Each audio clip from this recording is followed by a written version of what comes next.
You're paying $500K for a car you don't need. The average American finances a $35,000 car for 6 years.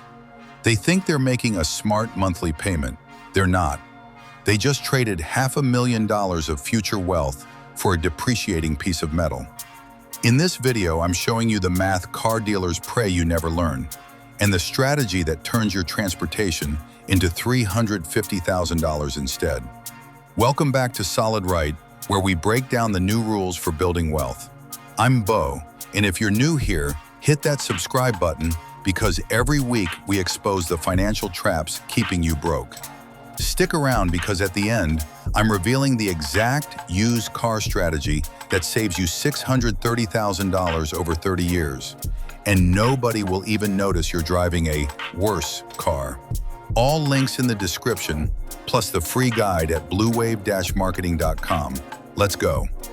Here's what happens when you finance a car. You walk into a dealership, you see a shiny new truck, $35,000. The salesman smiles and says, only $599 per month. Sounds reasonable, right? Wrong. That only $599 per month is a psychological trick. Your brain hears $600 and thinks, I can afford that. But here's what they're not telling you. That's $7,200 per year for 6 years. Total paid $43,144 for a $35,000 truck. You just paid $8,144 in interest for the privilege of not waiting to save up and buy it in cash. But that's not even the real cost. That's just the beginning. Let's talk about what you actually gave up. If instead of financing that $35,000 truck, you bought a $10,000 used car in cash and invested the $25,000 difference, at 10% annual returns for 30 years, that money becomes $436,000. You didn't buy a truck, you sold $436,000 of your future net worth. And here's the part that kills me. You're not even driving a $35,000 truck anymore. New cars lose 20% of their value the moment you drive off the lot. Not over time, immediately. The second you pull out of the dealership, your $35,000 truck is worth $28,000. You just lost $7,000 in 30 seconds.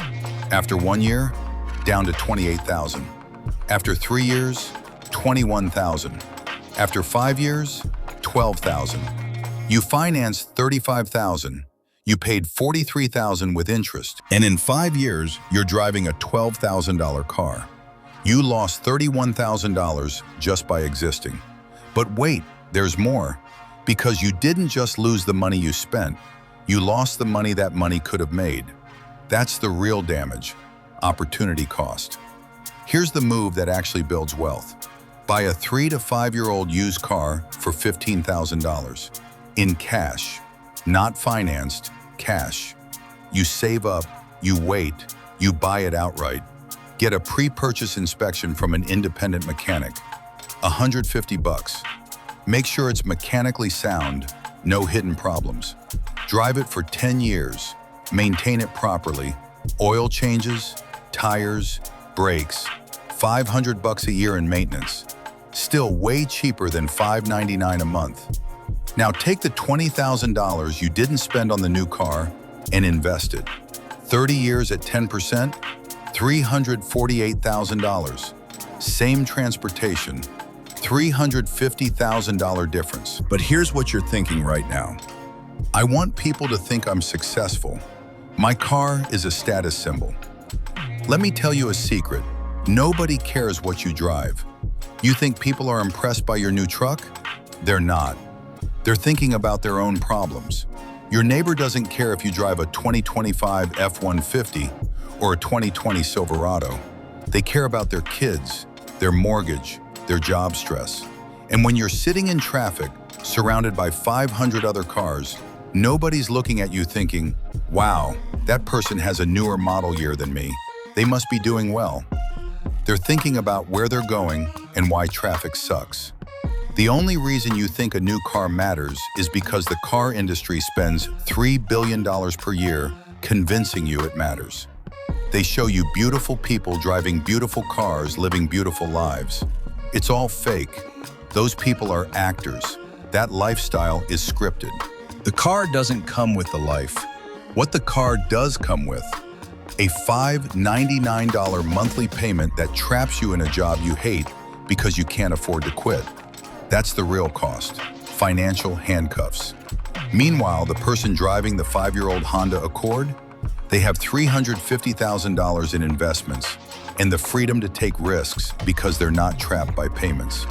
Let me show you the 30-year math. Person A buys a new $35,000 car every 6 years. Over 30 years, that's 5 cars.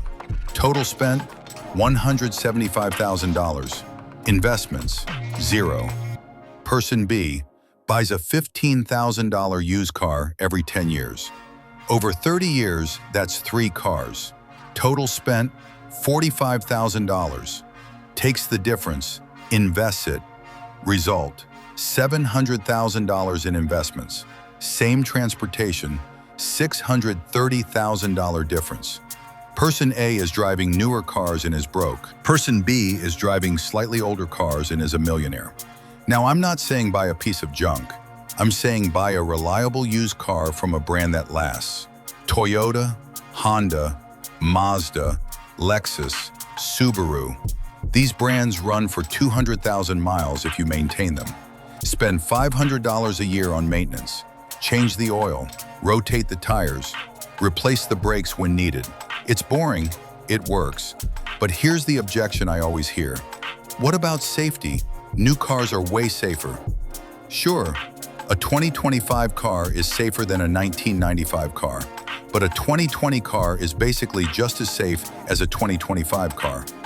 Backup cameras became mandatory in 2018. Lane departure warning, automatic emergency braking, blind spot monitoring, most of these became standard between 2016 and 2020. A 2020 car has all of that, for half the price. You're not buying meaningful safety improvements. You're buying marginal upgrades that cost you $500,000. And if safety is really your concern, the biggest factor isn't the age of your car. It's not texting while driving. That's free. Now here's what the car industry doesn't want you to know. Leasing is their most profitable product because you pay forever and own nothing. They've convinced people that leasing is smart because you always drive a new car and you don't have to worry about maintenance. Translation: you're permanently trapped in a payment cycle. You never build equity. And the mileage restrictions mean you're paying for a car you can't even fully use. And when you return it, excess wear fees, mileage overage fees, disposition fees. They nickel and dime you on the way out.